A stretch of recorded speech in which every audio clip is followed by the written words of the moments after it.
Good afternoon, I'm Siobhan Caulfield with Hunter News. New South Wales Greens leader John Kaye is in Newcastle today to launch their vision to create a public sector agency to help households transition to renewable energy. Under the plan, 20 energy service agencies would be established across the state to provide households and businesses with technical advice and, in some cases, financial assistance to move away from electricity generated from coal-fired power stations. John Kaye believes renewable energy is the way of the future. We're all about lower power bills, we're all about lower carbon footprints, and we're all about generating jobs.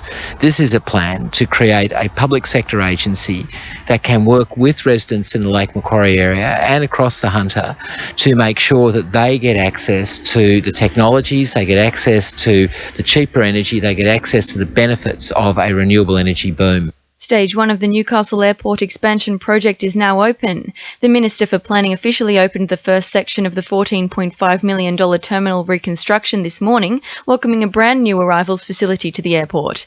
Airport CEO Paul Tues says this is a major step towards the expansion. It's really important to complete today's stage because as part of the refurbishment we have to close the old arrivals hall and refurbish that part of it. So this is a critical milestone and it's the brand new part of the facility. So it's also, I guess, giving a whole lift to the airport and to the ambience and the customer experience, which is well overdue. Hunter researchers have highlighted a need to expand genetic testing in breast cancer patients and their families.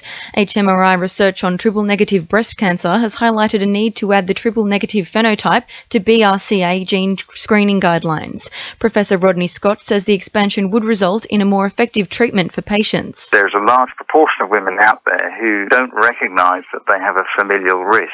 Now, it's important to diagnose women with BRCA1 or BRCA2 mutations because there are therapeutic options that are specific for them, where the therapies are much more effective in them than compared to other types of breast cancers if you use the appropriate one. The state government has announced funding towards the Newcastle show today. The Bear government is putting $20,000 into the show, which runs from the 6th to the 8th of March. Liberal candidate for Newcastle, Karen Howard, wants to show her support for community events such as this. The Show Association do a fantastic job of coordinating this exciting event. I know they've got a wide array of activities planned. There's Showbag World, there's the Food and Wine Expo.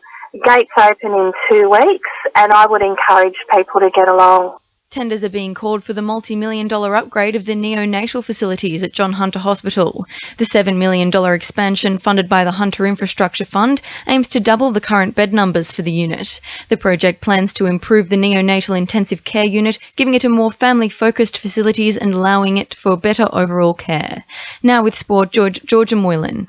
Valentine Phoenix president Bruce Potter says despite recent drama at Newcastle Jets, the club have no concerns about a potential block to their promotion hopes.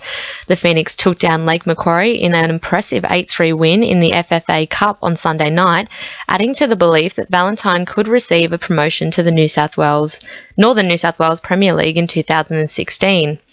However, recent turmoil at the Newcastle Jets has raised concerns about the scenario if the club's youth side struggles in the NPL. Michael Hogan won't be stepping onto the pitch for Western Australia's Sheffield Shield appearance against New South Wales at Newcastle's #1 sports ground from tomorrow, following a hamstring injury. The 33-year-old fast bowler suffered the injury late on the final day of Western Australia's Shield game against South Australia and could be out for 10 days. Hogan says he's disappointed about the injury and was more excited to play in Newcastle than he has been for any game in the past 6 years. And in cricket, the Hunter Secondary Girls cricket team have won the New South Wales Combined High Schools Championships in Armidale, reclaiming the title they held in 2013. That's sport. I'm Georgia Moylan. 2NURFM News Time is 12:10.